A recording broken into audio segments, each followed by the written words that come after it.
ये देखो L/L की स्क्वायर प्लेट है और प्लेट के बीच में ट्रायंगुलर स्लैब्स इंसर्ट कर दिए हैं।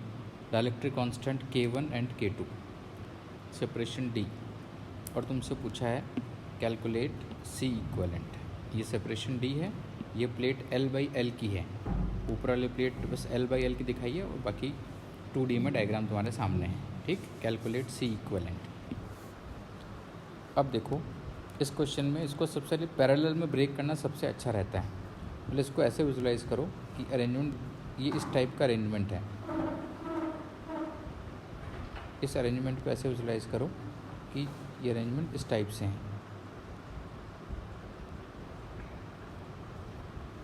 अगर ऐसा होता तो ये एक कैपेसिटर आ जाएगा ना, ये एक C1 बनेगा और ये एक C2 बनेगा और इस तरह के सारे कैपेसिटर्स होंगे।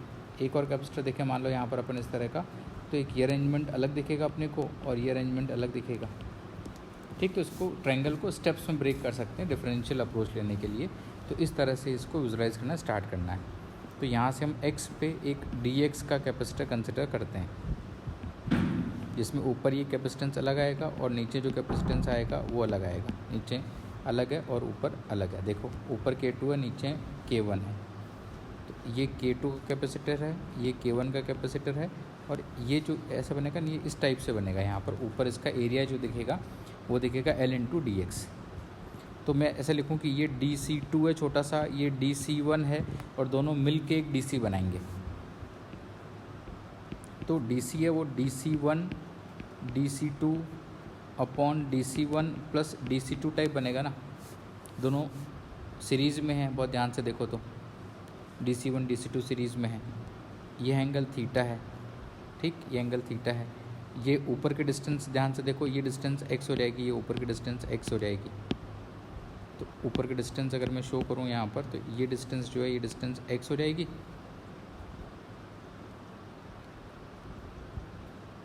यह थीटा है।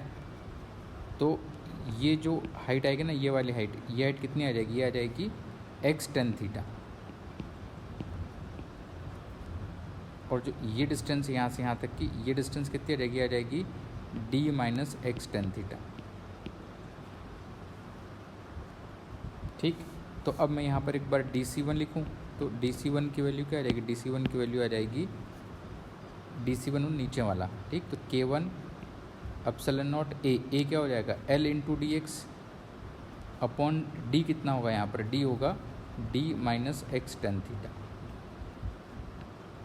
DC2 क्या हो जाएगा? ये हो जाएगा K2 epsilon not L/dx divided by x tan theta. अब पहले 1/DC कैलकुलेट करो और फिर वहाँ से DC और DC का इंटीग्रल। तो 1/DC equal to 1/DC1 plus 1/DC2। मैं कैलकुलेट करने की कोशिश कर रहा हूँ, जैसे भी हो जाए। इसको थोड़ा सा रीअरेंज करके सिंप्लीफाई करो तो तुम्हें दिखेगा कि एक्सप्रेशन कुछ ऐसा आएगा।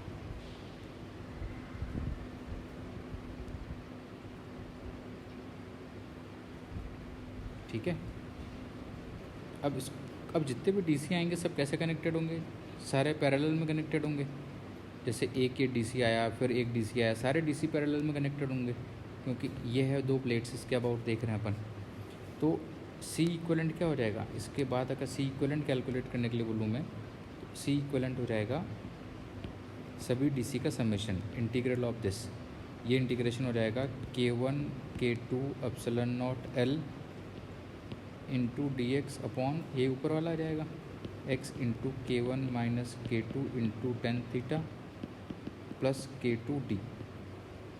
ये DC1 DC2 के थ्रू कैलकुलेट किया था अपन ने और इसी को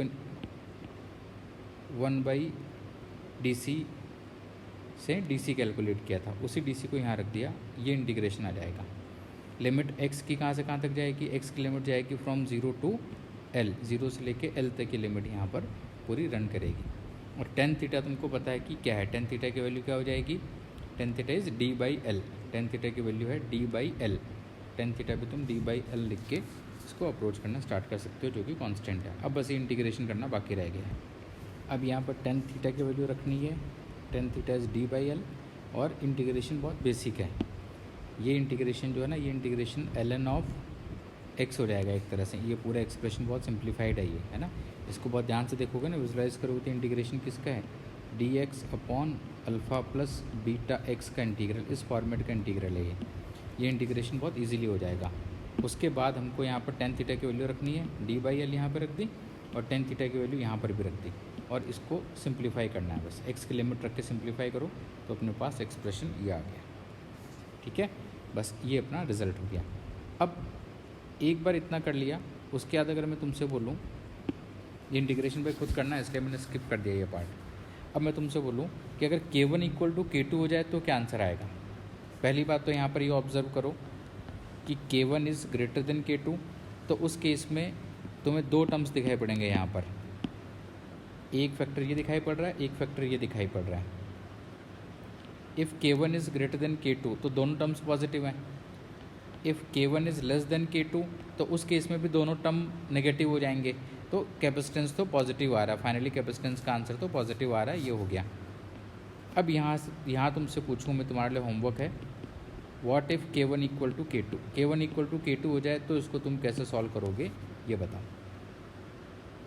इसको यहीं पे एंड कर दो, मैं अब सोल्यूशन बोलता हूँ इसका। k1 इक्वल टू k2 हो जाएगा तो तुम्हें दिखेगा 0/0 का फॉर्म।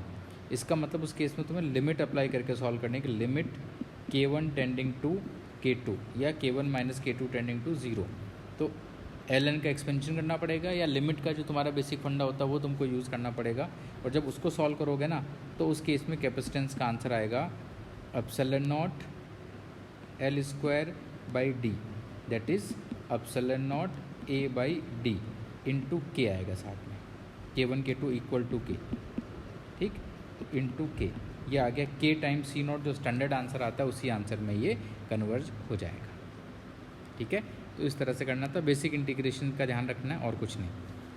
अब देखो यहाँ पर गलती क्या होती है, यहाँ पर गलती ये होती है, कई स्टूडेंट्स इसको इस तरह से ब्रेक करेंगे, ये इस तरह से, जहाँ पर इसको मान लेंगे वो DC1 और इसको मान लेंगे DC2, ये DC1 और ये DC2, और ये दोनों कैसे कनेक्टेड हो जाएंगे, पैरेलल में, और उसके बाद उसका इक्विवेलेंट निकाल के अपन सॉल्व करने की कोशिश करेंगे। वहाँ से भी रिजल्ट इसी टाइप का आएगा, लेकिन ये अप्रोच ही गलत हो जाएगी क्योंकि ये DC1 DC2 पैरेलल में है ही नहीं, DC1 एंड DC2 पैरेलल में है ही नहीं, ये तरीका गलत हो जाएगा। इससे ठीक पहले एक एग्जांपल जो अपन ने सॉल्व किया था ना ये वाला, उससे इसको कंपेयर करके देखो। यहाँ पर इस केस में इसकी जो ब्रेकिंग है ना वो पैरेलल में हो सकती है, सीरीज़ में इसको ब्रेक पहले नहीं कर सकते अपन, यानी पहले ये ब्रेक करेंगे ऊपर का अलग नीचे का अलग, फिर सीरीज़ में करेंगे। उसी तरह से यहाँ पर इस तरह से एलिमेंट्स नहीं ले सकते हैं। इस केस में अगर एलिमेंट्स लेने होंगे अपने को तो ये एलिमेंट्स इसी तरह से लेने होंगे, ये एक एलिमेंट हो गया, एक एलिमेंट ये हो गया, फिर इस तरह के जितने भी एलिमेंट्स आएंगे वो सब पैरेलल में कनेक्टेड होंगे। ठीक है, तो इस तरह से इसको हम इंटीग्रेट करके पूरा सॉल्व करते हैं। पूरा इंटीग्रेशन एट ए ग्लांस तुम देख सकते हो, चलो ऐसा।